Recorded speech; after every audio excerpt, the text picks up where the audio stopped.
বন্ধুরা, আমার সুজির উপমা বা ঝরঝরে সুজি বা ঝাল সুজি যাই বলুন, আমার রেডি। কেমন হলো একটু কমেন্ট করে জানাবেন প্লিজ। আর অবশ্যই আপনারা বাড়িতে তৈরি করে খেয়ে দেখবেন, দারুণ লাগবে খেতে। সকাল সকাল চলে এসেছি রান্নাঘরে। নমস্কার বন্ধুরা, মৌসুমি ঘরকন্যার আরেকটি ছোট্ট ব্লগে আপনাদের স্বাগত। আপনারা কেমন আছেন? আজ জলখাবারের রেসিপি নিয়ে এসেছি সুজি দিয়ে। এই দেখুন, এক প্যাকেট সুজি নিয়ে নিয়েছি।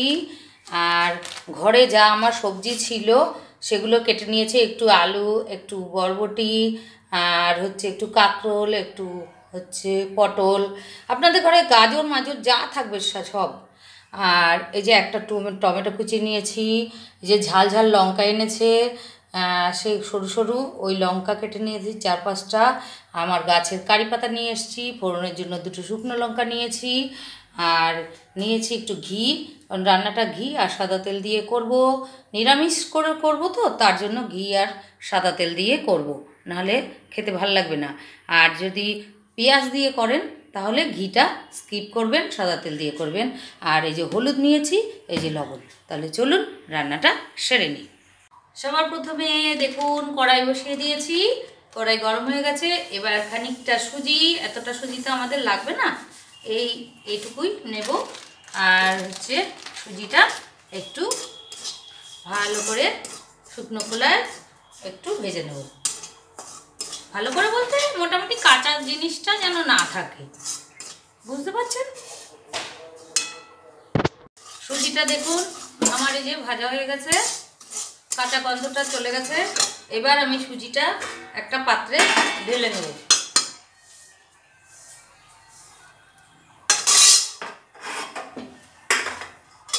এবার কড়াইটা ধুয়ে নিয়ে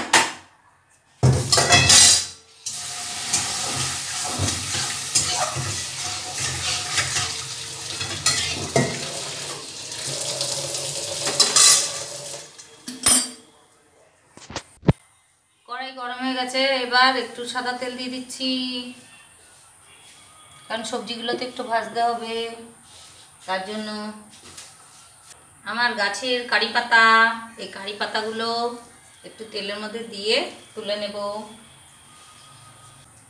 জল জল রয়েছে, একটু ভালো করে মুছে নিচ্ছি, নাহলেই ছিটবে।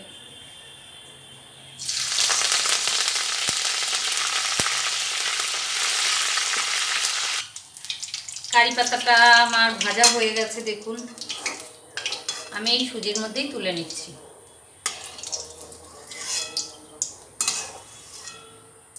কাঁচা বাদাম ছিল, এই ন্যাকড়ার মধ্যে ভালো করে মুছে নিয়েছি। বাদাম তো আর ধোয়া যায় না, এই বাদাম কটা ভেজে নেব। বাদাম কটা দেখুন ভাজা হয়ে গেছে, বাদাম কটাও তুলে নিচ্ছি। এবার ফোড়নে শুকনো লঙ্কা দিয়ে দিলাম একটা, একটু সাদা জিরে, আর একটু সর্ষে। ফোড়নটা একটু নাড়িয়ে নিলাম।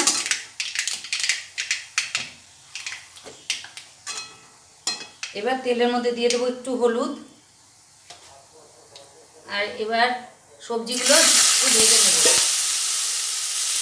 একটু যতই জল পড়ুক, তেলের মধ্যে হলুদ দিলে টিকবেই না একটু।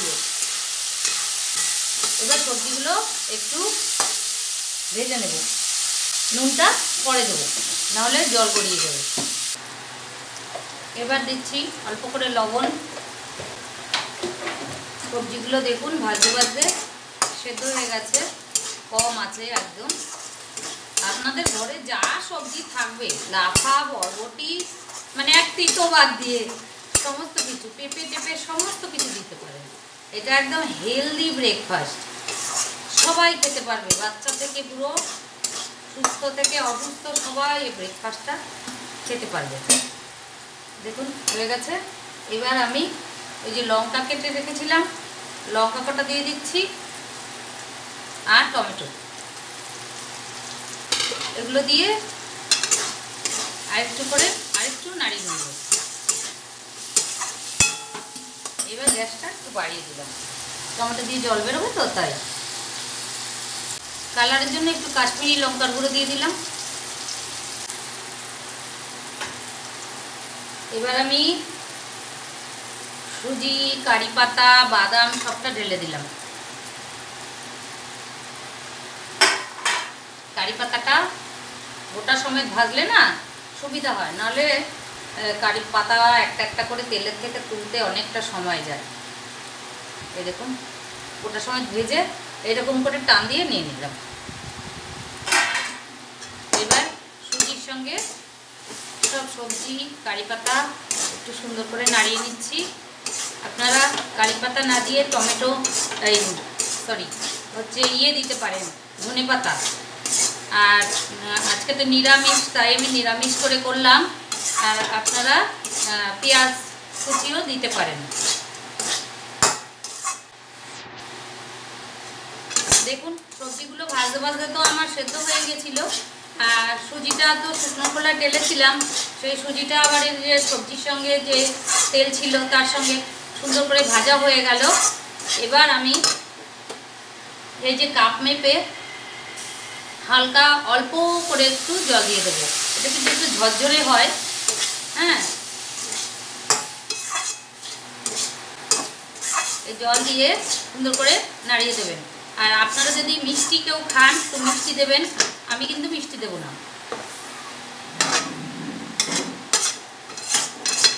আর হচ্ছে সুগার প্রেশার যাদের আছে তারা ঘি দেবেন না, অনলি সাদা তেলে, তাও সামান্য। আর যাদের সুগার প্রেশার নেই তারা অল্প করে ঘি দেবেন নামানোর সময়।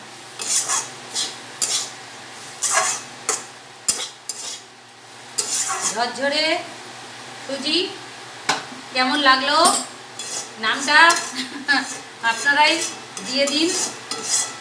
দেখতে কিন্তু খুব সুন্দর হয়েছে, খেতে কেমন হবে?